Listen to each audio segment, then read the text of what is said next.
made sure we had a couple minutes for questions. And I see some folks have already answered them in the question box there, but we can kind of go through. How does softening point, Shelley, relate to the presence of polymers in emulsion? That's a good question. Softening point can actually be specified for both modified and unmodified. It's simply a measurement of, at what temperature will the asphalt begin to flow. But what you typically see is on polymer modified emulsions, they will spec at an elevated temperature for that softening point and also at a given penetration range. So whereas you may be able to meet 135 C softening point if you have an extremely hard asphalt, if the asphalt pen range is 45 to 90, typically you're going to need a polymer to meet that elevated 135 or 140 softening point. So it was for CJ about the SBR versus SBS. And I'm guessing the question there, maybe I'm reading too much into it, is about latex. But you want to talk for a minute about which polymer would be best for chip seals or microsurfacing?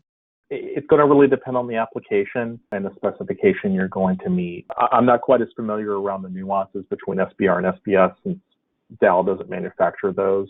Chris would maybe be a better person to chat about.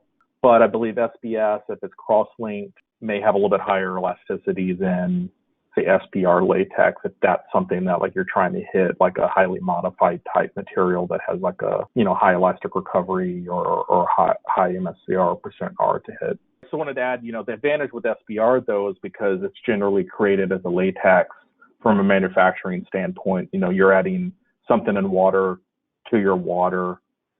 Something from water, polymer in the water to your bitumen. And so it's a little bit different material than a traditional PMA that's in the asphalt that you're adding to your soap. Andrew or Shelley, you want to chime in on that? Do you have any experience with issues or what's one better than the other?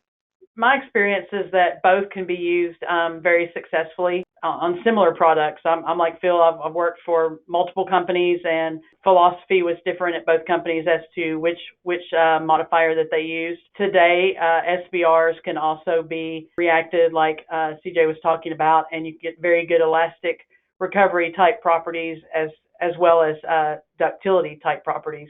So if done correctly, both of them can provide very good final products out on the road. Yeah, and I know some states actually in their specifications prohibit latex, and we were one of them up to a couple of years ago until we had a manufacturer that they said, if you want CRS2P, you're going to get latex because it's all we can do, and we allowed it. We've had great results, no issues. You may need to clean your filters on your distributor a little more often because the latex does tend to plug them up a little quicker, but other than that, performance-wise, it's fine. From a technology standpoint, SBR has changed a lot in the last 25 years. Like you said, today you can get very similar performance with both of those. If anyone's got any follow-up questions, I think these folks put their emails. You can email them, you can email me, and we will get answers to you. So thanks again to our presenters. Thanks to our conference session, case study, and logo sponsors. Thanks to all of you for attending. Late for some of us on a Friday, but I think really good information here. Hope you'll all join us for as many of the remaining sessions as you can. This will conclude session 4. The preceding was produced by the National Center for Pavement Preservation. More information can be found on the web at pavementpreservation.org.